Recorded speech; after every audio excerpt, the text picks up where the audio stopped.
So today we will be diving into Evernote. What we're going to do in this video is help you to understand whether it's the best note-taking app for you in 2024. Now, Evernote's changed quite dramatically over the last 6 months. It's got new owners and it is largely a different application than what it was in the past. It is evolving and that's a good thing. We're going to talk through all of those elements, whether Evernote's a consideration for you as a note-taking application that's fixing a lot of its flaws, and we're going to talk about how it works and whether it's right for you. So welcome if you're new here. My name is Francesco D'Alessio. I review productivity software, and you can subscribe to keep productive if you want to explore the range of productivity software that we cover. We also have a site called Toolfinder. If you're interested, you can jump over to Toolfinder and discover lots of productivity tools, including note-taking apps, but also a range of them. So you can find those all linked in the description below. So here we are with Evernote, and I think the best starting place is to look at the pricing because it's quite dramatically changed in 2024, with the free plan offering a lot less than it formerly did. So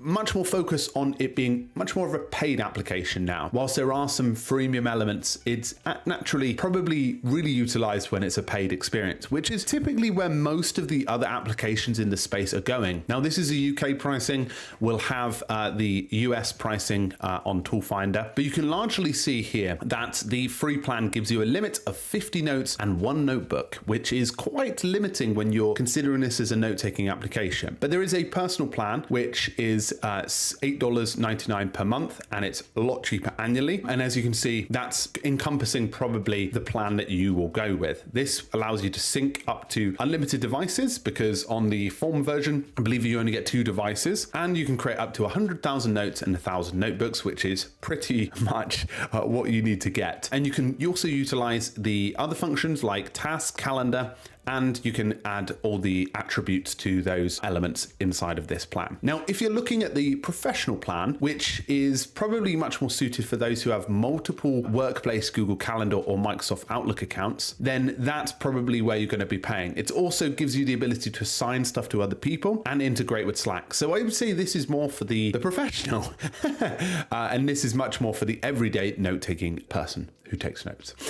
So now we've got the pricing out the way, you can start to understand that Evernote has changed their thinking about this is not a free application anymore. And that's thinking that a lot of other applications in the space are heading towards. For example, a really well-known note-taking application that's growing in the space is Reflect Notes. They don't have a free pricing. They have a free trial and they go straight to pricing. I think this is where things are heading, sadly, but I just think it's probably the way that developing can constantly evolve the application. So a little bit of background, Bending Spoons purchased this application in 2023 in January. They spent primarily the first 9 months, by the sounds of it, going into the guts of Evernote and fixing the core elements. And then in January 2024, a year after their purchase, they essentially redesigned the elements of it. And the last 3 months, I'm filming this in April, they've been working on features. And those features have more been quality of life improvements, but also ones that change your thinking about different elements inside of Evernote. Now, we're going to show you all of them. And let's start with the notes experience. Now, as you can see, this is the home area, and this is a place where you can organize yourself. We will come back to that, but there's this new note tab over on this left-hand side. You can also create a new note here by pressing Control N. And once I press Control N or a new note, you can see that this new note area appears. And one of the things that's changed, I would say, about it is I'm going to just resize this. You can also see that the note itself is a lot cleaner in terms of things like spacing and also just general real estate on the page. Now, one of the things you'll notice if you type in new note and you go ahead press slash command, they have now incorporated the slash command that is really common inside of wiki apps like Notion, and it has been naturally innovated from the likes of apps like Notion. So they finally added this ability. You can go in the top left hand corner and add insert things as well, but naturally the slash command is a lot more accessible. Now, they've got a few abilities here. They had a few of these before in the last and previous version, 2023, let's say, but they've got the ability to add a task inside of here. And tasks are like these inline little sort of sliders. And you can see that an indication comes up here now that this note has tasks in it, and you can see those tasks and how many you completed. So for example, if I wrote clean car, you can add it, today, and you can even set the time if you want to, as well as setting a reminder flag, which is the equivalent to a priority level, and you can even give it a signee. I believe that's because I've got a professional account. So you can add tasks in here. You can also link notes as well. So for example, if I press linked note, what happens is it creates the note, which is very easy, and it automatically creates that so that it's, I guess, if I go back to this one, you can see that that note's automatically in line in the content. So this is great for if you're spanning out on a new idea and you want to be able to just create that linked note straight away. The same thing goes with calendar event. So for example, in this case, you can see that you can choose a calendar event. For example, I'm going to insert lunch and I can see some details about it here. So this is great for meetings, but also just in general as well. Now, if I press / command, you can do other stuff like tables. For example, they're very basic in nature. They're nothing like anything like a databases. And you can also access some of the other stuff like attachments, audio recording images, things you'd typically expect inside of note-taking applications, including the likes of text formatting. Checklists are disconnected from tasks, but allow you to create things that aren't tasks in the whole system. You can also link a note as part of something, a note in here. So if you've already created one and you want to create that relationship, then you can link it here. This doesn't look as appealing as something like this, but I assume they're going to work through this as they go. Now, one of the things you can do is if I wrote some complex stuff here and I just wanted to refine it even further. So for example, I'm going to the park today. Can we meet in the morning? I'm going to tell you about the next week and the priorities on the list. So there is a feature, if you select something, it's a feature called AI Edit. Now, it's probably not going to do it for this sake because I've written something so short, but what it does do is summarize stuff, fix typos, help you write something, translate, change tone. To be honest, this is what we typically see with other applications that are using. I don't know whether it is OpenAI, but probably likely an OpenAI integration. So if I press summarize and I want to extend it, then what it's going to do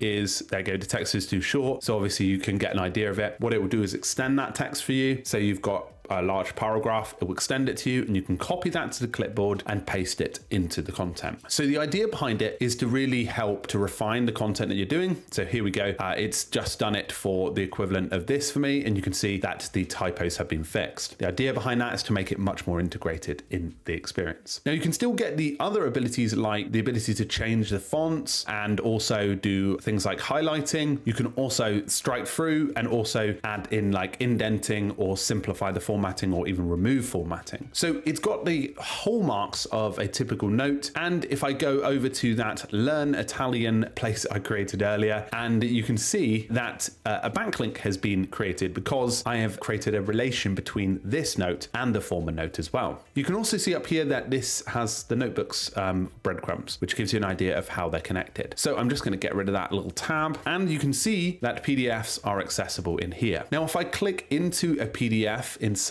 of Evernote, obviously because I'm on Mac, it'll bring it up, but there is also the annotation ability, which I'm going to ruin my career here. I'm going to say it's Sketch. Can't remember what it used to be called. Evernote Sketch. I'm going to call it Evernote Sketch. I'm pretty sure it was that, but you can see here that you can go through this and begin to annotate it. You can be like, okay, Paul did this and say, great chap, and you can start to annotate it. Now, obviously you can do things like blur stuff as well, all the regular stuff, and you can even add indications of like, we need to remove this, etc. So you get the idea.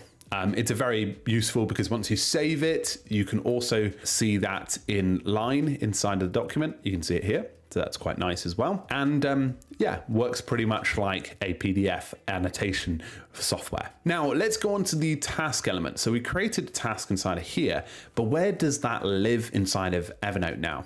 If I go back, there's a tasks area here and it pops it open and you can see the tasks that you got on your list. You can see stuff that's assigned to you, stuff that's part of a note, and any due dates are coming up. This is getting a bit of a remake or redesign, and elements like priorities are getting changed, like small, medium, and large, and that's currently being rolled out to people. Now, I've got most of the new rollouts, but I wasn't able to get this one as the timing of doing this video. But you can start to see that it's obvious. You can see the task and you can move move the task into other notes. You can also set the due date and also give an indication of the reminders and who it's part of. But that is actually its own page. And what does that look like?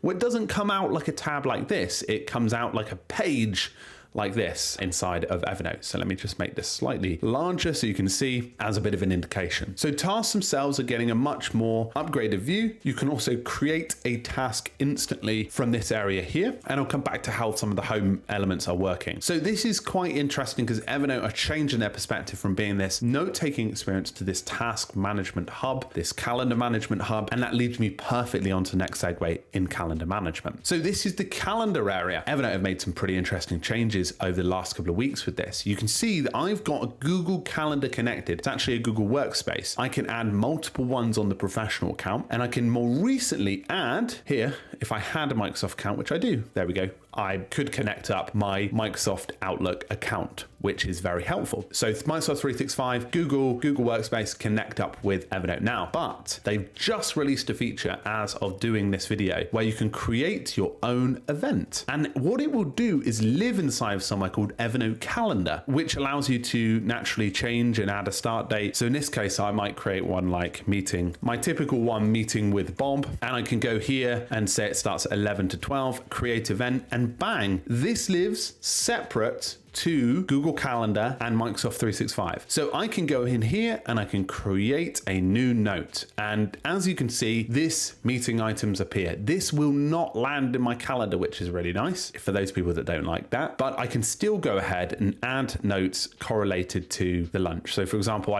because I added this calendar event, it's automatically taking me here, but I could go create one for busy on Thursday. So you can start to get an idea of the power of having Evernote Calendar creating their own notes, which is very helpful. So I think this is going to probably progress more so in the tasks area and become a little bit easier to use. So this is a really nice addition to Evernote. Now you can also access something which is a fairly new feature called Files. So Files is essentially just a zoom out of all of the different files that you have inside of your Evernote account. It's just basically takes any media format that you've ever uploaded to Evernote and basically zooms out, and you can see media, documents, and just quickly get access to it, which is so much nicer. So I can see that I've got 10,000 elements of my historic Evernote use, and that includes photos, PDFs, other elements that I've uploaded, maybe even Word documents, etc. from university, and it's probably quite a lot of them. So Files is a new aspect of Evernote. You can open them up here, you can go to the file in the note, and you can download it from here too. So that's just going to pop that one up for me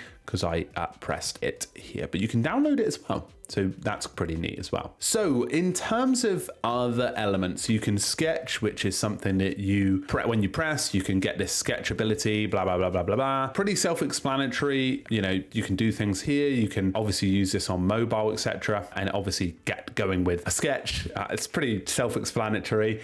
And there's also audio abilities as well. There's also a way to create an event, but let's take you to Home, because Home is improving because it's just slowly getting a bit more interactive. Like here, obviously I can go in and see those notes for the calendar. I can customize this a little bit further in terms of adding pin notes, scratch pad, which is like just note ideas, and you can drag in these widgets, which I think is very cool. So for example, you can also have the new home banners up here as well, which is nice, and you can access pin notes and my tasks here as well. So it's almost like your easy access place for everything that is going into your Evernote account. So that is Evernote in a nutshell, really, because largely it's refined itself. It's taken what Evernote was in the past and it's made it slightly more polished, a better design, nicer looking things, and they're sort of slowly gutting features.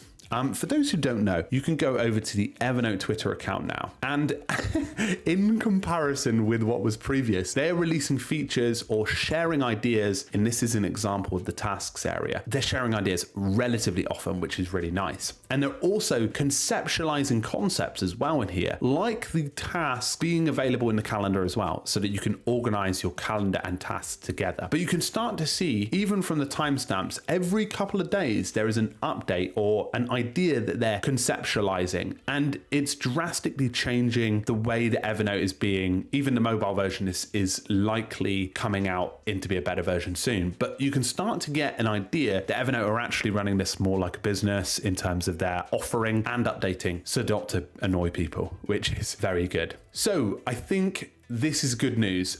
If you're looking at, there's sort of two experiences here. You might be looking at Evernote as a completely new perspective. I'm looking at a note-taking application. I would look at Evernote alongside the other options on the market. There are lots of different options on the market now. Notion, quite expansive in terms of what it can do with databases. PKM tools, which allow you to go much deeper with connected thoughts.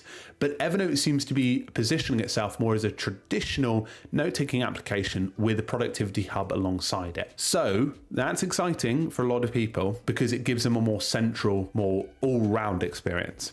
And those who may be looking at this video and going, Francesco, I used Evernote 5 years ago. Should I come back to it? And my answer is not just yet. I think you have to say to yourself, is the note-taking app I'm using now solving my needs? If it is, stick with it, because it's like moving house. Note-taking apps are like moving house. Task apps are like moving car. Calendar apps are like moving phones. Moving a phone's a lot easier than moving a house. Moving a house, because you've got all of your notes, is quite stressful. So I wouldn't tell somebody to up and leave a note-taking app within a day, because it's not the type of thing that you can do quite easily. What I would say to you is continue to follow their updates, continue to understand what the application is doing and whether it's offering more and more of a compound experience than you're currently using, and a better one, and then look at that and establish whether that's a good move for you. I will say that I'm impressed with Evernote at the moment. It's actually releasing things, it's refining things, it's running things more like a business, and that is so good to see. So Evernote in 2024 is a very interesting offering. In this video, I hope you got a better idea of how to use Evernote. If you are in the hunt for more note-taking apps or task management apps or project management apps, jump over to Toolfinder, you'll find it linked below. But as per normal, folks, a pleasure helping you. I do hope you can join us and subscribe here on Keep Productive, and I look forward to seeing you in a future video. Thank you very much, folks, and I'll see you all very soon. Cheerio. Thank you very much for watching this video. If you enjoyed it, you can check out another video here on YouTube diving into productivity tools. But if you did want to, you can jump over to Toolfinder to discover any productivity tools, which will be linked here as well. We have a resource of over 250 productivity tools and growing, and naturally there are reviews, insights, and much more. So do check it out below, but thank you very much for watching this video.